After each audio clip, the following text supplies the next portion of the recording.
Welcome to another episode of Composing Secrets. Today I'll be demonstrating how to write an epic finale for a film using a previous project that I worked on called Stargazer. This movie is a short sci-fi drama about a girl who gets a surprise visit from her father, who is an astronaut that comes down to see her briefly before going back up in space. I'm going to show you a short clip, and this movie actually will not have any music, so you get to see the blank canvas as it is, just with the dialogue. And so here it goes. Daddy!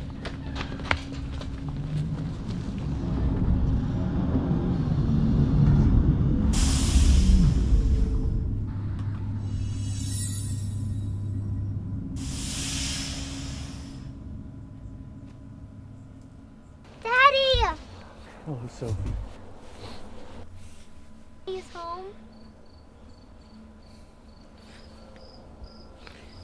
Are you coming back home? I can't stay very long, but I promise I'll be home very soon. I love both of you.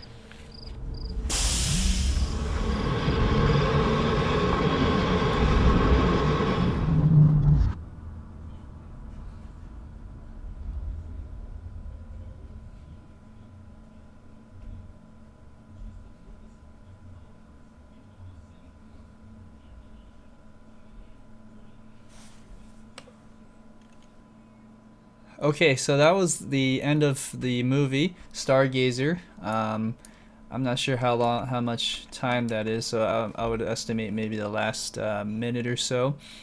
And what you'll see that is it's a pretty emotional piece that is required here. And what I was actually asked to do by the director Lucas Barros was to create a soundtrack that was sort of like Close Encounters of a Third Kind meets Interstellar. So John Williams versus Hans Zimmer. So I mean, no pressure, right? But I was able to craft something that I thought would meet that expectation. And so one thing that is important is to kind of get the elements of the examples or reference tracks that your director or your client wants you to do, and then and take those elements and figure out a way to synthesize that into your own style of composing. So what I noticed in Close Encounters of a Third Kind is that there's actually a motif that is always happening throughout the whole film, and it's just a series of a major scale, I believe. And if you take that into account, I think it was really important to try to create some kind of motif. So I ended up using a 3-note motif. Da, na, na. And let me show you what that would sound like. Here's the beginning of that.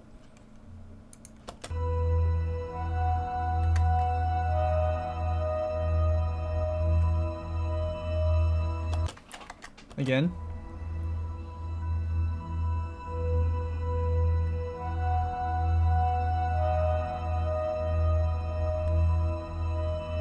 Okay, so you can kind of hear that. And then I use that to interweave throughout the whole piece, especially towards the end. You're going to hear more of that. So I'm going to now play you what that would sound like in context with the film. So I'm going to put this movie screen back on, and I'm going to play the actual music with it. Try it again.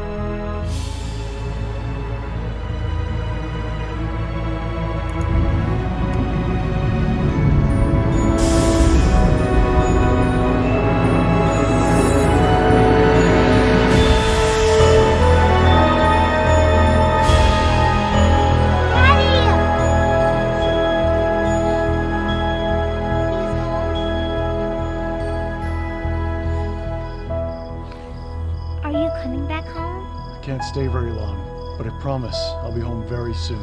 I love both of you.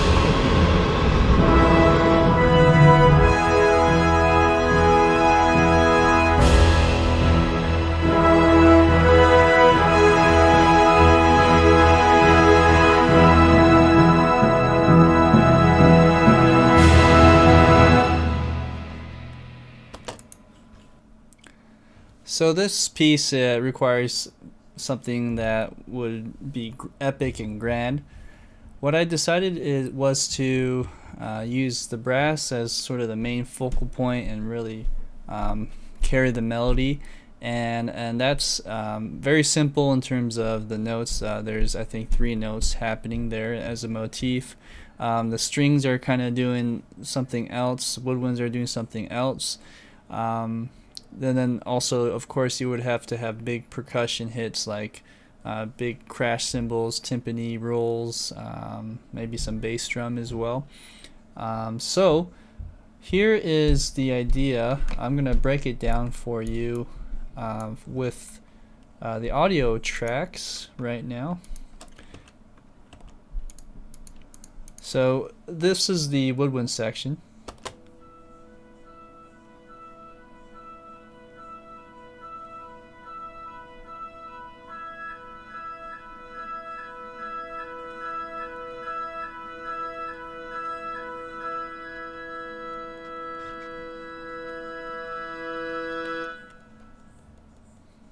All right, and this is all mixed down, of course, so you hear the reverb tails at the end. And then let's go down to skip the brass for just a second. Let's hear the string section.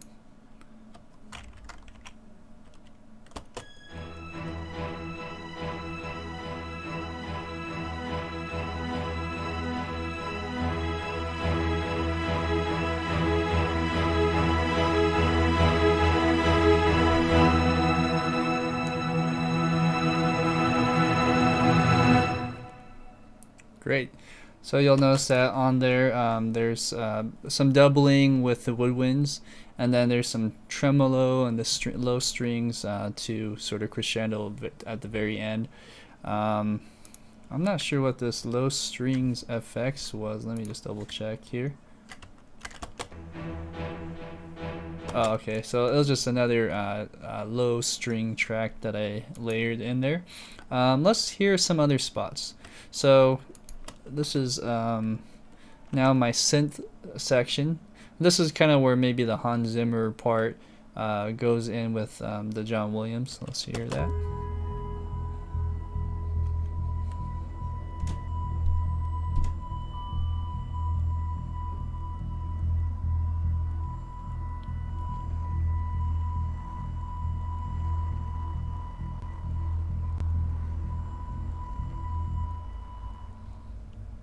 Alright, and you can tell it kind of slows down. So I think I did some tempo editing. Yep, over here, if you look at my tempo track, you see that it starts to slow down a little bit. Okay, moving on. The next thing is to maybe talk about where the percussion happens. So let's show you percussion now. I'm gonna add piano in there, and maybe some metal if there's anything going on, and then here's some more. Okay, here's the percussion section.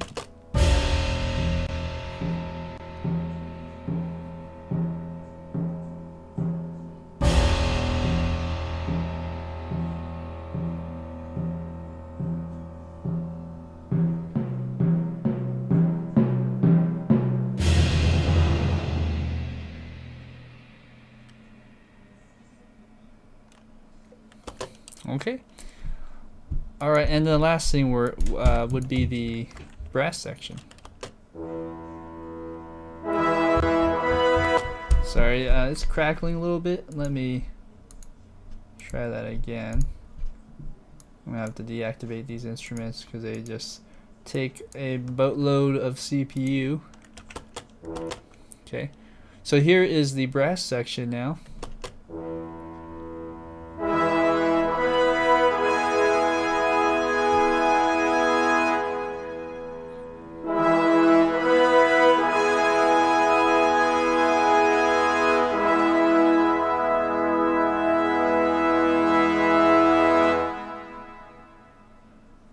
Alright, so you hear the 3-note motif, and that 3-note motif is played throughout the piece, just like in Close Encounters of the Third Kind.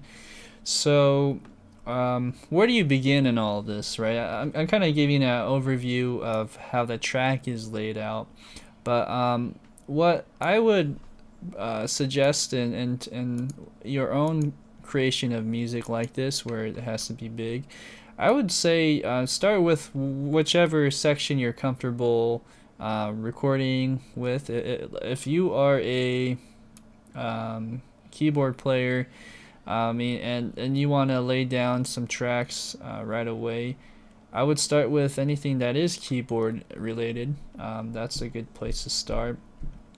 If you like to focus on brass and get it right, I mean, really, you can start anywhere. But for me, I think it's important to lay the foundation, going from more of the background to the foreground. And so I think how I started it was with the bass. And so something like this. Let me turn my instruments back on again. Let's see.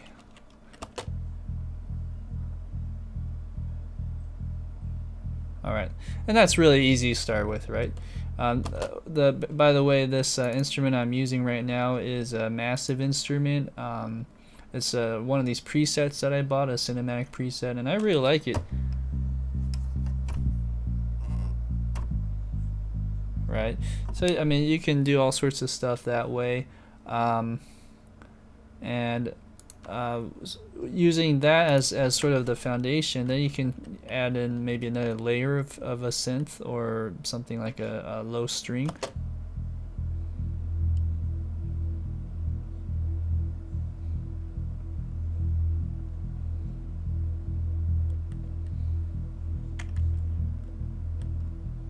Okay, so nothing fancy right now. And by the way, we're in the key of, I believe, E. So if it starts on E, it's probably E major. And then, let's see, going up, we'll add some other stuff in here.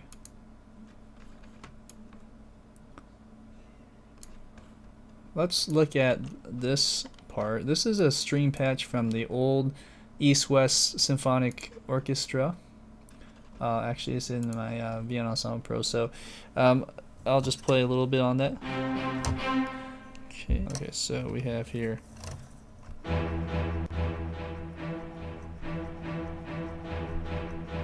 Okay, and that'll instantly add some energy to this synth track. So if we were to add that in, this is how that would sound like.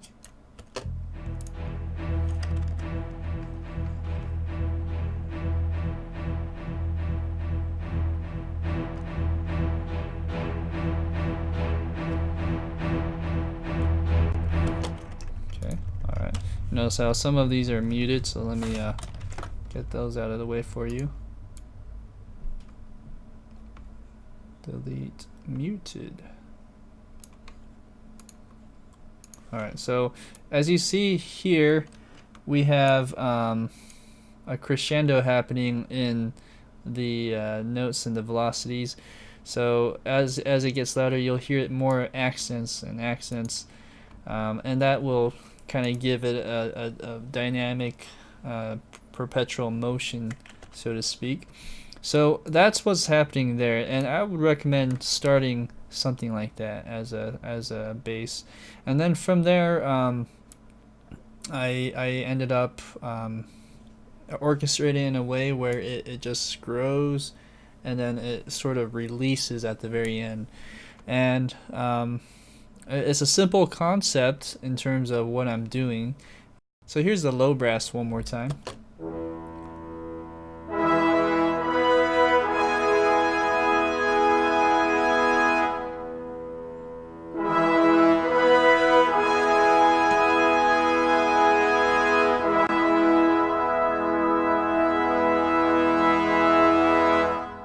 Okay, so now that we have an empty brass area, I just wanted to give you an idea of how you can effectively record that part, showing some of the wheels and things I use. So the first one I have mapped is for the CC1. So for brass instruments, I use Hollywood brass orchestra from East West. And you'll notice that, oops, I'm actually not in the same register. Okay, so if I'm playing a low note on the tuba and I want it to sound as tinny or brassy as possible, I'm gonna use the mod wheel all the way up. Now, which is cool is you can crossfade that down, and this will get it to sound very muffled, muted sounding almost. So that's great for the crescendo part. I'm gonna show you how that would work. Alright. Oops. Let me just solo the brass. Okay, here we go.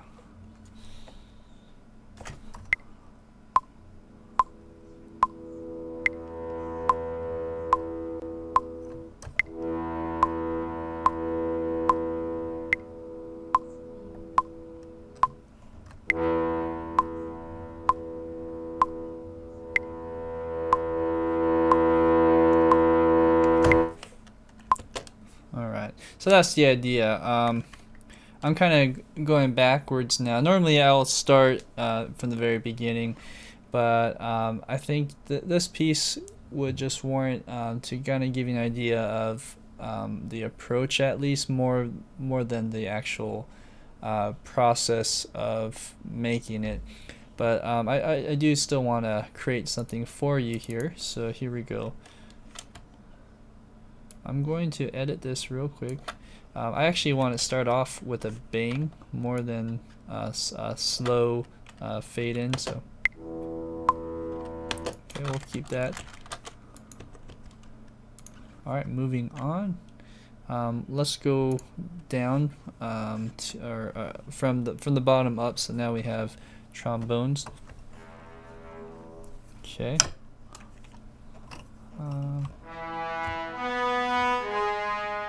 Let's try that.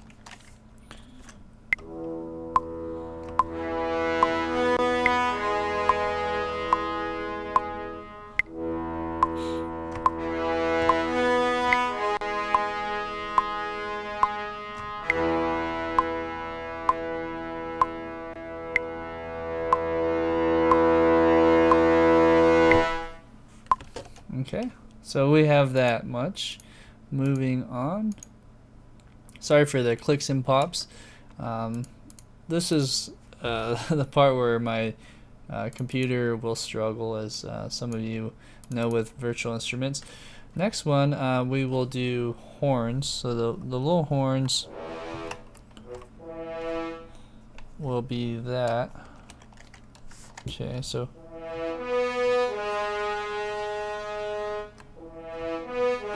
okay. And then rather than doing the wheel at the same time, I'm gonna do that later. So I'm going to actually record that on another pass. On this one, I like to actually do all three at the same time if possible. Okay, so that's one idea. You can actually do it separately. So let's try that.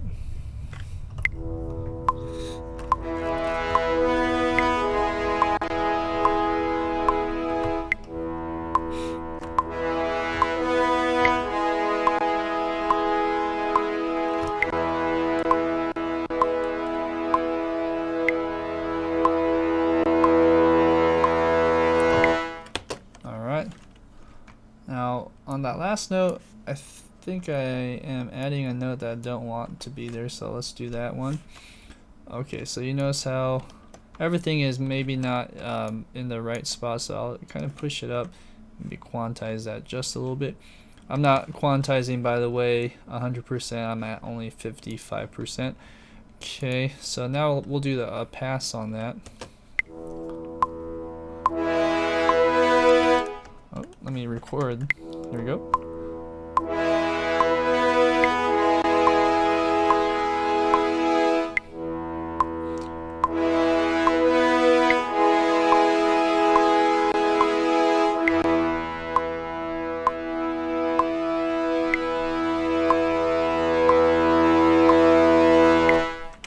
Okay, so So great. So now I got the CC1 and CC11 stuff recorded. On that last note, I don't know if I liked how the horn was maybe too soft, so let's go ahead and raise that up. Let's do this, and maybe I'll draw this in. So quick, maybe down, going up. Let's try that. Okay. So just to give you an idea. Now, what can you do with that? Well, I can record another pass just on a single horn, just to give it a little more definition on the top end. Okay, bear in mind these are very dry samples. There's no reverb added on any of these, so it might kind of sound weird like that. But here we go. Let's try adding that in.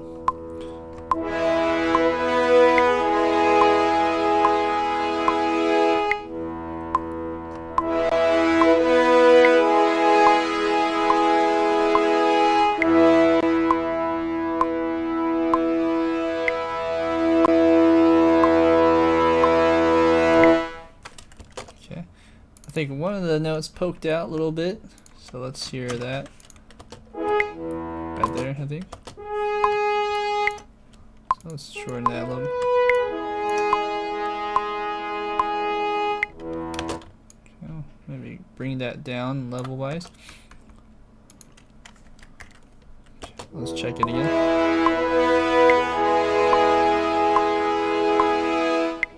Okay, better cut off.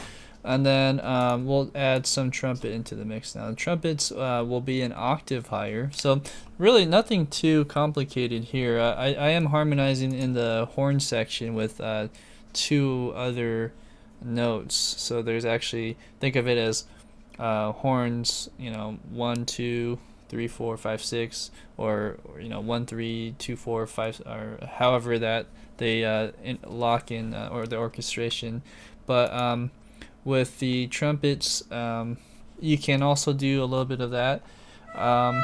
So I like to mix this. The trumpet that I used here was the section from the East West Symphonic Orchestra as well as the Hollywood. This one, it has a little more wet background sound, and this one is very dry. Okay, so let's try it.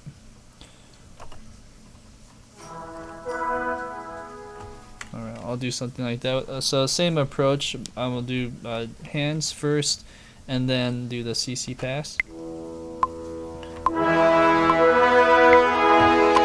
Oops. Let me try that again.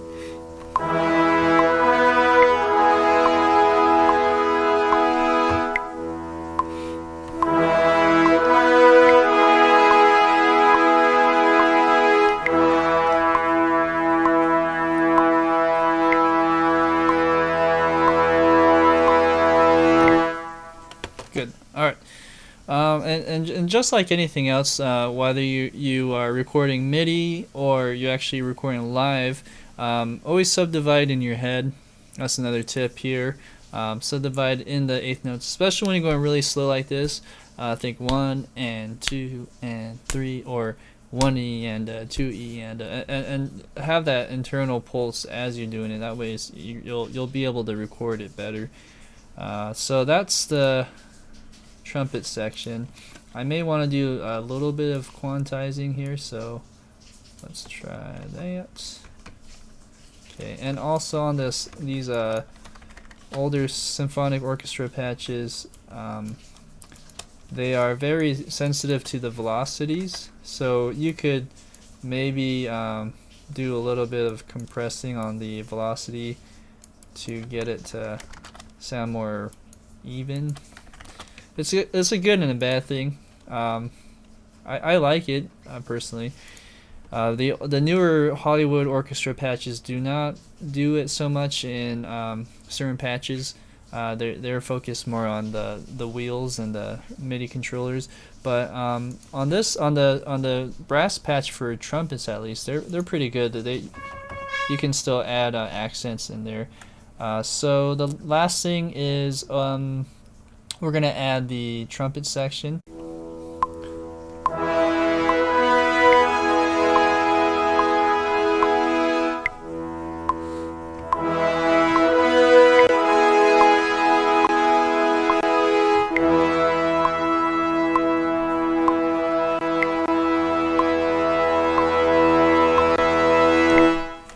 Okay, good. All right. There it wasn't perfect, but what I'll do is I'll just raise some of this up so it pokes through better.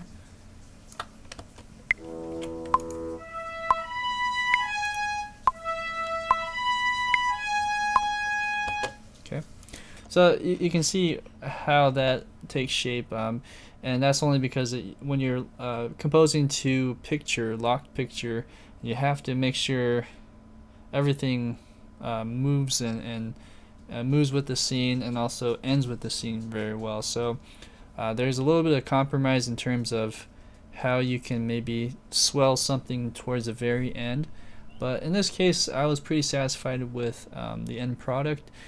I hope this really helps you in your quest to make epic and big finale type of music for your own enjoyment or for your clients. My name is Josh. I am a film composer and I would love to show more of these videos, so please support me. You can subscribe to my channel, Sohn Compositions, and if you have any questions, I'm happy to answer more of your questions.